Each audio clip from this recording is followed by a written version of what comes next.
क्योंकि 4 लाख मनुष्य योनियाँ, लेकिन सभी 4 लाख योनियाँ भगवत प्राप्ति के लिए एफर्ट्स नहीं लगा रहे हैं, तैयार नहीं है, मतलब उसके लिए नहीं लगे हुए हैं। क्योंकि हम सभी जानते हैं जो लो बॉर्न होते हैं उनका तो भगवान से दूर दूर तक कोई लेना देना ही नहीं है। उसमें एथेइस्ट भी आ गए, सो कॉल्ड चाइना वाले, है ना।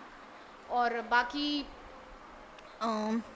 हो सकता है वो दूसरे धर्मों से जुड़े हुए, लेकिन भगवत प्राप्ति का वहाँ कोई उद्देश्य नहीं है। या तो उनको जन्नत चाहिए, ओके, या तो उनको मतलब उनका जो पर्पस है वो भगवत प्राप्ति नहीं है।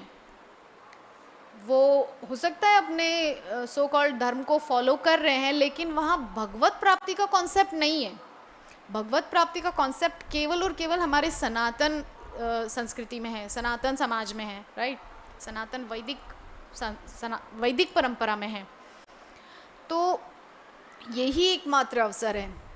और 4 लाख में से भी कुछ गिने चुने ही भगवत प्राप्ति के लिए, जैसे मनुष्यानाम सहस्रेषु, वो जो श्लोक है भगवत गीता में, वो इस कॉन्टेक्स्ट में बिल्कुल फिट बैठता है कि ट्राई तो बहुत सारे करते आए, लेकिन कुछ आगे बढ़ पाते हैं, फिर कुछ आगे बढ़ने वालों में से भी कुछ प्योर हो पाते हैं, फिर प्योर में से भी एकदम टॉप मोस्ट पोजीशन में जो पहुंच पाते हैं वो ही भगवत प्राप्ति कर पाते हैं। क्योंकि एक तो होता है सत्वगुण।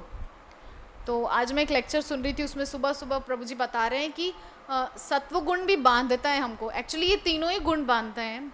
हम लोगों को लगता है कि हम लोग सत्वगुण में, यानी कि हम बहुत पायस हो गए हैं, बट पायस होने से भी नहीं चलेगा, क्योंकि इम्पायस एक्टिविटीज़ पायस एक्टिविटीज़ दोनों ही हमको फंसाएंगे, पाप भी फंसाएंगे, पुण्य भी फंसाएंगे।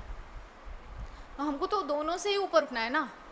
लेकिन ये मतलब हिंदू समाज में, सॉरी इस्कॉन में, I am not going outside, तो इस्कॉन में ये जो कॉन्सेप्ट है ये क्लियर होता है कि हमको केवल भगवत प्राप्ति के लिए एफर्ट्स लगाना है और किसी चीज़ के लिए नहीं। लेकिन हम जब इस्कॉन से नहीं जुड़े थे तब तक हम क्या करते थे, हम पुण्य इकट्ठे करने के लिए प्रयास करते थे, राइट। अरे नवरात्रि आ गए, चलो कंजकें जिमा देते हैं, क्या होता है, क्या बोलते हैं उसको, कन्या भोज करवा देंगे, या तो और भी बहुत कुछ होता है ना। गणपति बिठाते हैं 10 दिन के लिए, बिठाते तो गणपति है लेकिन गाने तो पता नहीं कौन से बजाते हैं भैया आजकल। और फिर जो हो गया, देवी जी आ जाती 9 दिन के लिए, तो देवी जी तो आती हैं लेकिन डीजे पे डांस चल रहा होता है बाहर। तो यहाँ ये सब एक्टिविटीज़ लोग कर रहे हैं, क्यों? क्योंकि उनके अंदर भय है, देवी देवताओं के प्रति भय है। हाँ, उनको ये